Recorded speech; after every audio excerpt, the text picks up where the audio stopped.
Ang sekreto sa pagtaas ng kita mula sa mga pananim ng fimpobeses na hindi gustong malaman ng may-ari ng hardin. Araw-araw, kadalasang gumagamit sila ng rooting king pulbos na pampasigla sa paglaki para diligan ang mga halaman.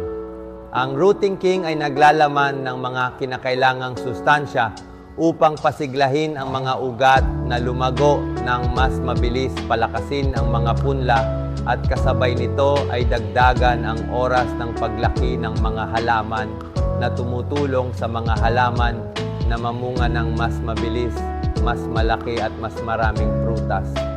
Dahil sa sikretong ito, tumaas ang kita ng mga may-ari ng hardin sa mahigit 7 milyong piso kada taon.